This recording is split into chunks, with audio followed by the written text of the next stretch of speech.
monsieur, bonsoir. Merci d'être fidèle au rendez-vous. Tout de suite, les titres de ce journal. Gare à la leptospirose, les récentes pluies augmentent le risque de transmission aux embouchures des rivières notamment. Les surfeurs sont les premiers concernés, pourtant difficile de résister à l'appel de la vague, vous le verrez. Le Père Noël aurait-il fait du bon boulot cette année en ce 26 décembre, traditionnel jour de retour? Peu de déçus venus rapporter leurs présents dans les magasins, seulement quelques échanges pour des produits défectueux. Aux Marquises, célébrer Noël demande parfois de l'organisation. Dans les vallées les plus reculées, il n'y a pas toujours de prêtres.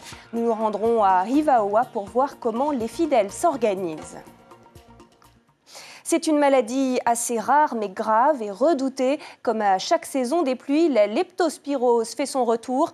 Déjà 3 cas au cours des 2 premières semaines de décembre. Les activités à risque sont connues, le jardinage, la pêche, mais aussi la baignade en temps de pluie. Les surfeurs le savent. Pourtant, malgré le mauvais temps, ils étaient nombreux dans l'eau aujourd'hui. Nicolas Suire. Après plusieurs jours de pluie, les surfeurs se pressent vers leur spot de prédilection. À l'embouchure de la Papenot, malgré les risques de leptospirose, ils sont nombreux à chevaucher les vagues. Quand il y a une grosse pluie et que l'eau elle est vraiment sale, ouais, là on va pas trop dans l'eau. Après on regarde les conditions et si les conditions sont bonnes, là on y va. Même si l'eau est sale? Ouais. Mais t'as jamais été malade pour autant? Non. Sauf des petits rhumes ou mal au ventre, mais sinon rien de spécial. Ils savent exactement ce qu'est la leptospirose et comment elle se propage. C'est une bactérie qui vient de l'urine des rats et des cochons. Et comment elle se propage? Est-ce que tu sais? Par lessivation des sols quand il pleut. Ça va dans la rivière, ensuite ça va dans la mer. Du coup, ça vous fait pas peur aujourd'hui de venir après les pluies? Si, on va essayer de pas boire la tasse quoi. De même, ils connaissent toutes les mesures de précaution à prendre. Il faut vraiment faire attention avec le cas de leptospirose qu'il y a chaque année avec la saison des pluies. Il y a les rivières qui cassent et il y a beaucoup de bactéries et tout. Donc il faut essayer de faire attention et vraiment bien se rincer et se laver en sortant des sessions. Et surtout, si tu as des bobos, et il faut bien les désinfecter ou il faut essayer de ne pas aller quand c'est trop boueux.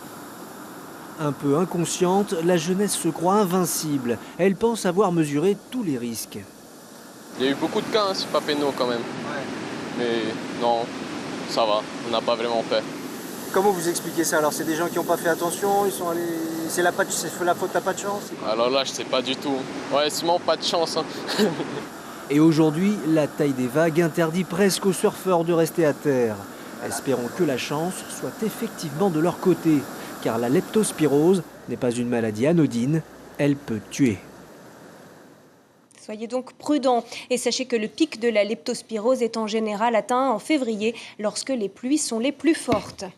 En parlant de pluie, justement, cette mise en garde de Météo France pour les prochaines 24 heures, elle a placé en vigilance jaune les îles du Vent ainsi que l'ouest et le centre des Tuamotu.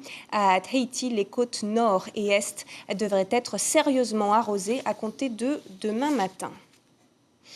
On aimerait prolonger la magie de Noël et pourtant c'est déjà fini pour cette année. Dans les magasins aussi, la frénésie est retombée. Il fallait tout de même accueillir les quelques clients venus échanger leurs cadeaux. Peu nombreux ce matin, comme l'a constaté Mélissa Chang. Le Père Noël a vu juste cette année. Et les jouets, vêtements et autres cadeaux reçus ont plu à la plupart des clients. Et pourtant, les magasins procèdent déjà au remplacement des marchandises défectueuses ou incomplètes, heureusement peu nombreuses ce matin. On a un petit peu de retour, c'est normal, ça fait partie du jeu par rapport à la quantité de jouets qui ont été vendus pendant cette période-là. Forcément, on a un peu de retour. Maintenant, on s'arrange pour que quand même les enfants soient relativement heureux et qu'ils aient un cadeau. Donc on fait un échange direct ou alors c'est un bon valable dans le magasin de la valeur du jouet. Ouais. Pour le moment, on touche du bois, ça s'est bien passé. On a tout ce qu'on avait prévu de vendre est parti. Les retours, la matinée commence seulement, donc on n'a pas eu de soucis. On pense encore continuer nos ventes jusqu'à la fin de l'année, là jusqu'au 31. Nous sommes ouverts à attendre la clientèle. Pour l'instant, c'est bon, c'est positif. Ici, c'est comme chaque année. En fin de compte, les gros retours sont plutôt justement des échanges de taille. Le monsieur qui a été trop gentil avec madame et qui donc a pris une tenue un peu petite ou l'inverse, un peu trop grande. Mais on a rarement de produits défectueux. Si les problèmes au service après-vente se règlent souvent en un changement de pile ou un resserrage de vis, le Père Noël se trompe parfois sur l'emballage. C'est un casque VR et je viens de le ramener parce que en fait, la boîte n'était pas scellée. Je ne m'étais pas rendu compte au moment de l'achat. On l'a tout de suite empaqueté et lorsqu'on l'a ouvert hier matin, c'est là qu'on s'est rendu compte que l'autocollant qui scelle la boîte était en fait déjà ouvert. En fait. C'est bon, on a pu faire l'échange. Voilà. Tout a bien fonctionné, malgré pour mes petits motos. On a fonctionné, on a mis les piles, ça a bien fonctionné, ils se sont bien amusés et jusqu'à présent, il n'y a pas de réclamation. Les retours sont moins nombreux cette année grâce notamment au contrôle des marchandises et à la vigilance des équipes de vente. Mais avec la frénésie des courses de dernière minute, quelques produits passent tout de même à la trappe. Concernant les retours, on en a eu un seul pour l'instant. C'est un article qui était cassé, qui a été vendu malgré qu'il avait été mis de côté lors de la vente. Et je pense que dans le rush, ça a été vendu sans faire exprès. Mais on a corrigé ça effectivement. Les ventes de cadeaux vont se poursuivre jusqu'à la mi-janvier et les lutins des services après-vente se tiennent désormais prêts à procéder aux échanges des articles déficients, toujours avec le sourire. Et pour fêter Noël dans les îles les plus reculées, il faut parfois savoir s'adapter. À Hivaoa, par exemple, il n'y a pas de prêtre dans la vallée de Ta'aoa. Elle compte pourtant de nombreux fidèles. C'est donc un tumupure, un diacre qui célèbre la messe. Et là-bas, le diacre est une femme.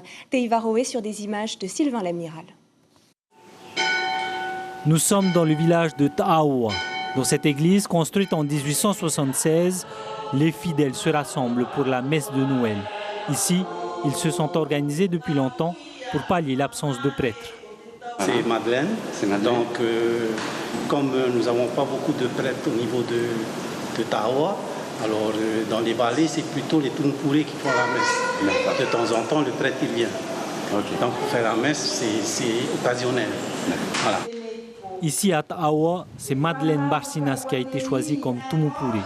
Depuis 2013, elle fait le lien entre le prêtre de l'île et la paroisse de la vallée. Un rôle qu'elle endosse avec plaisir pour la messe de Noël. Je suis heureux parce qu'il y a le monde qui sont venus célébrer la messe. Et je suis contente aussi parce que les gens ils sont rentrés dans la prière pour célébrer la venue de Jésus. Autrefois, c'était Hiakai, Papa Hiakai qui a officié pendant 30 ans. D'accord. Et c'est maman qui a pris justement le relais. Et je la remercie parce que voilà, elle est encore là pour apprendre. Chaque vallée des Marquises a son Tumupure, un rôle important qui permet de consolider la foi des fidèles catholiques, même dans les vallées les plus isolées de la Polynésie. Allez, on part plus loin encore, à 3000 km de Tahiti, à Wallis. Comme la Polynésie, le territoire s'inquiète de l'avenir de ses cocoteraies.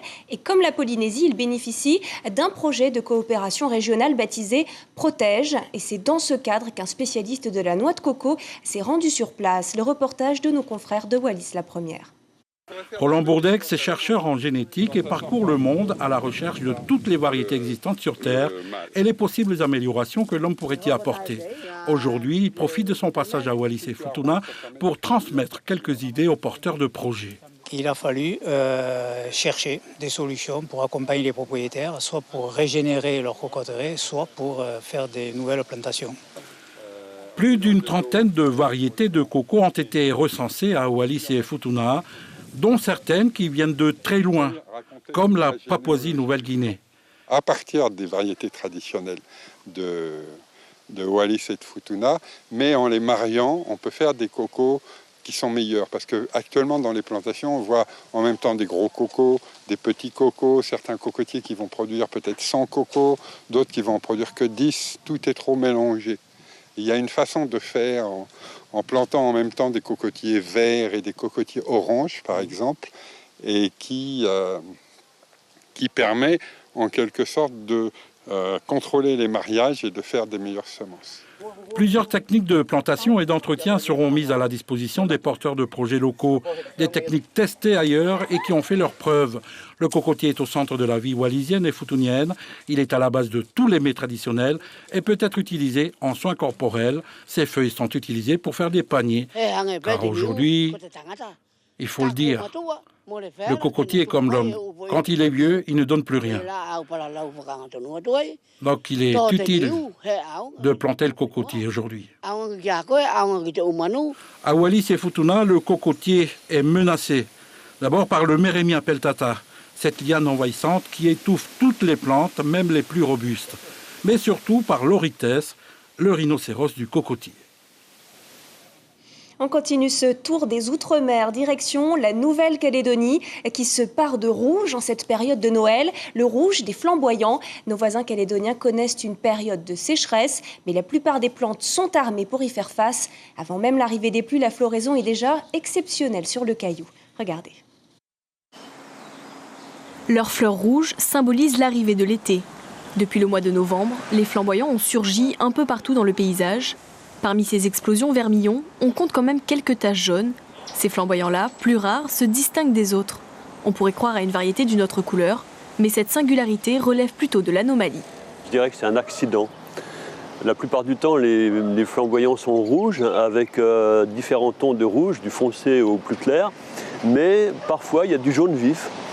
Et les gens qui essayent de multiplier ce jaune en semant les graines, ça ne marche pas. Parce que ça ne se transmet pas dans la descendance.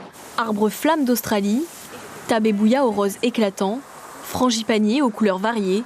Cette année, Bernard Suprin, botaniste, constate au cours de ses promenades des floraisons remarquables, et c'est la sécheresse qui en est responsable. Si cette dernière possède son lot d'inconvénients, certaines espèces bien acclimatées n'en souffrent pas. Au contraire, leurs fleurs n'en sont que plus abondantes. Les plantes qui sont adaptées aux conditions très sèches, elles explosent, elles expriment toute leur splendeur, parce que là, elles sont bien, elles ont une période de sécheresse importante, et elles réagissent en fleurissant abondamment, comme les flamboyants, les frangipaniers, ou alors la liane jaune. C'est le cas également de la pervenche de Madagascar, plante ornementale populaire dans les jardins. Sa sève, sorte d'épais latex blanc, lui permet de supporter le manque d'eau. Elle est originaire de Madagascar et là-bas elle pousse dans des conditions très arides. Et ici d'ailleurs on la trouve à l'état semi-spontané, parfois en arrière-plage sur la côte ouest. Et elle pousse toute seule, y compris lorsque les conditions sont très sèches. Ce pied par exemple il est devenu tout seul, on ne s'en est pas du tout occupé. Et je pense que si on s'en était occupé, il serait beaucoup moins resplendissant. Pour d'autres espèces, la sécheresse est une période de stress. Elles auront donc besoin des pluies de la saison cyclonique qui se profile pour entamer leur floraison. Tout de suite, un rappel de l'information principale de ce journal. 3 cas de leptospirose déclarés au cours des 2 premières semaines de décembre. Avec l'arrivée des fortes pluies, la maladie fait son retour. On est loin du pic, en général atteint en février, mais prenez vos précautions, notamment en évitant les baignades aux embouchures des rivières après les fortes pluies. À la une de vos quotidiens demain, La Dépêche titre sur la 33e condamnation d'un homme. Tahiti Info, de son côté, fait sa une sur ce rapport qui secoue le centre de gestion et de formation. Ainsi prend fin ce journal. Excellente soirée à tous sur Polynésie, la première, et à demain.